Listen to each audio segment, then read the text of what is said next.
Ya, Anda kembali menyaksikan Profit kini dalam segmen khusus Editor View. Kita ke informasi selanjutnya. Di segmen ini kita akan membahas sorotan utama redaksi CNBC Indonesia soal UKT di perguruan tinggi negeri dalam negeri kita. Kita lihat artikelnya seperti apa. Nah, artikel yang pertama di mana ada artikel berjudul Janji Nadiem Makarim, UKT terlalu mahal, ini akan dibatalkan. Setelah aksi-aksi tentunya begitu ya, yang juga sudah dilakukan oleh sejumlah mahasiswa di berbagai PTN di Indonesia, akhirnya Nadiem pun buka suara. Next kita lihat ada artikel apa lagi? UKT bikin menjerit, OJK minta bank sediakan student loan murah. Nah ini juga justru ada peluang baru begitu ya terkait pembayaran yang mahal, bukannya diturunkan harganya atau disamakan dengan UKT sebelumnya, tapi justru ada peluang baru pakai student loan. Nah ini apakah memang ini menjadi solusi dari kebijakan kampus begitu untuk menaikkan UKT? Tentunya kita akan membahasnya dalam segmen Editor View. Sudah ada Mbak Esa di sini dan juga rekan saya Safrina Nasution. Halo Mbak Esa, sehat ya Mbak Esa ya? Alhamdulillah. Oke Mbak Esa, gimana kampusnya? Ada kenaikan UKT kah atau masih aman? Ini pasti kayaknya semuanya harus naik ya. Oke. Nah Mbak Esa, melihat begitu ya, akhirnya Mendikbud kita, Nadiem Makarim buka suara setelah aksi-aksi mahasiswa cukup masif dilakukan di berbagai PTN di dalam negeri. Bagaimana komentar dari Anda? Saya rasa ini protes yang sangat wajar ya. Saya rasa ini bukan hanya dari mahasiswa, pasti orang tuanya pun menginginkan hal yang sama ya. Karena UKT ini kan tiba-tiba menjadi bahan perbincangan masyarakat karena naiknya ada yang gila-gilaan ya, ada yang bahkan ratusan persen, ada yang dari sebelumnya, dan selama ini kan UKT-nya ini untuk beberapa universitas mungkin kalau yang sudah sangat populer telah 10 besar itu udah sangat mahal. Nah, ini kalau makin mahal, apa iya orang-orang dengan mungkin pengeluaran yang biasa, pendapatan yang tidak mungkin sangat luar biasa itu bisa mengakses pendidikan tinggi, tapi dalam satu sisi kita juga harus ingat bahwa kampus pun dipusingkan dengan bagaimana nih sih cara mendapatkan pendapatan dan mungkin mengelola pendapatannya juga, karena mengelola kampus jelas tidak murah ya, karena ada soal operasional yang sangat mahal, selain gaji juga ada pemeliharaan bangunan, mungkin listrik dan juga hal lainnya. Gitu. Sebenarnya memang agak polemik ya, karena di satu sisi argumentasi dari pihak kampus untuk menaikkan UKT adalah untuk ya lagi-lagi kan profitabilitas kampus gitu ya, untuk kesejahteraan dosen dan lain-lain. Tapi kan yang menarik di sini adalah ada beberapa kenaikan UKT yang luar biasa drastis, dan ternyata kenaikan yang luar biasa drastis itu tidak serta-merta dikomunikasikan kepada orang tua dan juga kepada mahasiswa gitu ya. Tadi saya sempat berbicara dengan Mas Putra Namaban di segmen 1, di mana ada salah satu contoh universitas yang let's say keterima angkatannya 400 gitu ya untuk angkatan pertama mahasiswa baru. Ada 50 mahasiswa yang akhirnya tidak jadi melanjutkan kuliah di sana karena tiba-tiba UKT-nya naik luar biasa drastis. Nah kan berarti kan ada ketidaksinambungan antara UKT yang ditetapkan dengan kemampuan ekonomi dari ini ya keluarga dan juga ini sangat disayangkan sekali. Iya, betul. Walaupun sebenarnya kan di dalam peraturan Peraturan Menteri Pendidikan Kebudayaan Riset itu kan juga sudah disebutkan ya, mungkin ada kewajiban soal 20% dari mahasiswa baru itu juga harus mendapatkan bantuan, juga ada soal UKT. Kita kan tahu ya, UKT ini kelompoknya ada 5 gitu ya, tidak serta-merta kemudian semuanya tinggi, itu ada mungkin yang paling rendah itu 1, kemudian paling tinggi 5 itu. Tapi kan kalau kemudian memberikan, saya takut ini kok seperti strata-strata sendiri ya, kalau ini apakah kemudian ini menjadi beban, karena pendidikan mungkin ada pendidikan orang-orang yang sangat kaya mungkin, tapi berapa persen sih daripada orang kita itu yang sangat kaya sih gitu. Oke Mbak Esa, tadi begitu di segmen sebelumnya saya juga sempat melihat data yang juga dikeluarkan oleh tim riset CNBC Indonesia. Di sana ada terkait beberapa komponen pendapatan kampus. Betul. Nah, ada juga terkait kalau kita lihat tidak seluruhnya dari mahasiswa begitu, uang pendapatan dari kampus. Bisa juga dari riset dan juga investasi.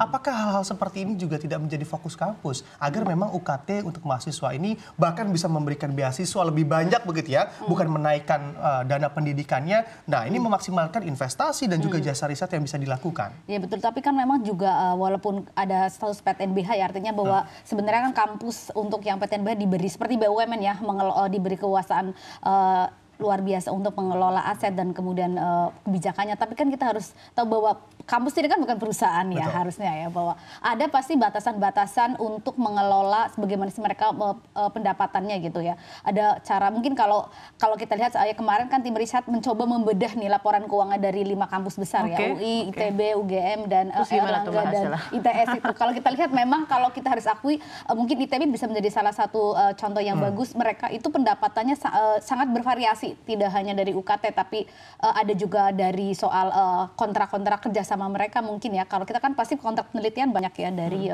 kampus, kemudian ada juga soal bagaimana mereka mengolah dari bahkan ada obligasi juga, ada juga soal dari penelitian juga dan kerjasama lainnya. Artinya bahwa mereka ketergantungan dari beban operasional ya, yang kita lihat kan layanan pendidikan itu sebagian besar di UKT itu dari 5 universitas itu paling kecil adalah ITB ya, ketergantungannya itu sekitar 42, akhirnya sangat lebih kecil daripada yang lain karena mereka lebih mengelola pendapatannya itu lebih bagus, walaupun itu kan tidak bisa digeneralisasi ya. Mungkin ITB kan mungkin tidak punya kampus seperti seluas UI ya, yang pemeliharannya sangat besar. Mungkin juga ada juga mungkin persoalan ITB kan mungkin jurusannya tidak seperti ada kedokteran yang sangat membutuhkan equipment ya memang. Peralatan yang sangat jadi tidak bisa dipukul rata gitu ya. Tidak bisa dipukul rata, tapi kalau kita melihat bahwa ada loh cara-cara untuk membuat kampus itu memiliki lebih banyak pendapatan. Mungkin kalau kita lihat ada soal di ITB itu mungkin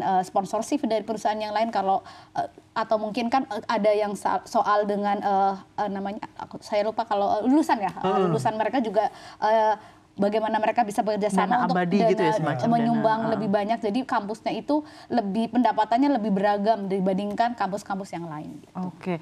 Tadi sempat saya juga berbicara dengan pemerhati pendidikan Pak Andreas Tambah, di mana sebenarnya ya kita tidak serta-merta bisa menjustifikasi ya bahwa universitas itu seperti badan usaha. Obviously tidak gitu kan, karena kan ini kan ya tentunya untuk menelurkan SD yang baik untuk bangsa dan lain-lainnya. Cuman dalam hal ini terutama untuk PTN lah ya, PTN gitu ya, perguruan tinggi negeri, memang di-encourage gitu Mbak, untuk tidak hanya lini pemasukannya itu dari mayoritas itu dari UKT saja gitu. Karena mau tidak mau harus ada pemasukan-pemasukan lain yang serta-merta juga tidak jadinya membebani gitu loh untuk mahasiswa dan juga untuk orang tua mahasiswa. Dan dalam hal ini ya tadi seperti yang Anda sampaikan tadi, mungkin ada sponsorship, bentuk-bentuk kerjasama ya, bentuk-bentuk hasil-hasil riset, penelitian kan yang luar biasa itu ya. Jadi IP, bentuk-bentuk intellectual property, itu ya, dan lain-lain. Jadi sebenarnya banyak juga yang bisa dikerahkan dalam hal ini gitu kan ya. Karena sebenarnya sayang sekali kok kebijakan kenaikan UKT ini jadi kayak agak paradoks gitu dengan tujuan Indonesia mau Indonesia Emas 2045. Kan kalau Indonesia Emas 2045 harusnya human resource-nya yang luar biasa dikerahkan, dan dengan perguruan tinggi diwajibkan. Ini dengan ini kan sepertinya memberikan barrier tersendiri buat orang yang secara ekonomi tidak mampu. Bahwa ada soal kesusahan perguruan tinggi juga mengelola mungkin kampusnya, tapi sebenarnya kita juga harus jangan lupa peran pemerintah nih, karena memberikan pendidikan yang murah dan akses yang lebih luas itu adalah utamanya kita kembalikan ke pemerintah ya, walaupun pemerintah bilang ini kan tersier, kebutuhan tersier, tapi jangan lupa juga itu juga banyak yang tadi sempat membicarakan seharusnya tidak berbicara seperti itu ya, bahwa perguruan tinggi adalah tersier. Sedangkan kebutuhannya untuk diserap kerja butuh perguruan tinggi saat ini. Iya betul, karena kalau kita lihat mungkin kalau kita ingat ya, selalu dibilang anggaran pendidikan ini besar sekali, 20% dari APBN ya. Mungkin kalau kita bedah lagi dari 655 triliun itu hanya 38,5 triliun yang ke perguruan tinggi. Oh gitu? Iya betul, yang paling besar itu justru berarti nggak nyampe 10% dari 655 triliun nggak ada sama sekali ya, karena kalau kita lihat justru paling besar itu ke transfer daerah ya. Ini termasuk kalau kita ingat gaji dan tunjangan ASN daerah gitu ada. Kemudian juga ada yang ke Kementerian Agama juga 62 triliun, ada juga dari pendidikan, pembiayaan pendidikan kita ingat ada dana abadi sekitar 77 triliun juga. Jadi memang tidak semuanya ke Kementerian Pendidikan dan apalagi ke pendidikan tinggi ya. Inilah yang mungkin pemerintah ini jangan tutup mata juga ya harusnya ya, karena gimana kita mau menciptakan generasi muda yang produktif dan pintar kalau pendidikan tingginya juga tidak baik. Betul sekali Mbak Esa, yang menarik juga begitu dari artikel di tim redaksi CNBC Indonesia, ada dana pinjaman, student loan. Nah, ini bukannya bagaimana cara meracik begitu ya dana pendidikan ini bisa murah atau minimalnya tidak ada kenaikan, justru ada cara dikasih opsi pay later. Opsi pay later atau pinjaman. Udah kalau kita bisa bilang sudah jatuh tertimpa tangga, bisa saja mahasiswa jadi kelilit hutang. Soalnya kalau di US, student loan itu salah satu yang paling membebani debt ceilingnya US loh. Iya betul, karena kita ingat lagi-lagi jangan dilempar lagi ke swasta ya. Ini kan artinya bahwa pemerintah itu dia ada persoalan, karena student loan itu pasti, karena Mbak Edi pasti lebih tahu lah ya, tapi kan banyak sekali ya student loan itu juga yaitu membebani perbankan dan puluhan tahun harus melunasi, itu kan juga tidak gampang ya. Itu kayak sebenarnya kan kayak KPR aja nih bertahun-tahun itu kan. Iya, mortgage tapi untuk pendidikan. Iya betul, itu apakah kemudian bagaimana sih sistemnya, apakah perbankannya ini siap, apakah muridnya kita juga, mahasiswanya juga siap, karena bahkan untuk yang pay later biasa aja masih menjadi persoalan besar ya pinjol, apalagi ini yang student loan itu kan harus seperti apa sih apa namanya kebijakannya. Tapi menurut saya itu jangan dulu deh kita yang di Amerika aja yang sudah bertahun-tahun aja menjadi persoalan besar. Persoalan besar sekali. Dan ya sebenarnya ya kok lucu ya, jadi belum lagi masih dibahas mengenai revisi Permendikbud agar UKT kembali ke level lama, malah tiba-tiba sudah ada keluar opsi itu. Iya, lagi-lagi sepertinya melempar ke swasta lagi, melempar ke orang lain untuk berpikir ini ada alternatif, tapi padahal kita persoalan yang intinya belum diselesaikan. Nah, ini ada juga masalah Mbak Esa. Yang mana pernyataan dari Mendikbud kita, Nadiem Makarim, yang mengatakan kenaikan UKT ini tidak akan dibebankan kepada masyarakat atau mahasiswa yang miskin, tapi untuk kalangan menengah dan juga atas. Lagi-lagi kalangan menengah. Kalangan menengah ini kalau dilihat begitu ya, vulnerable banget. ini sangat-sangat banyak sekali. Ditekan atas bawah. Ditekan atas bawah. Bagaimana? Tengah ya. Dan maksudnya sangat rentan juga terhadap kenaikan harga. Once dia sudah ada kenaikan harga, dia rentan untuk kembali ke kalangan bawah. Betul.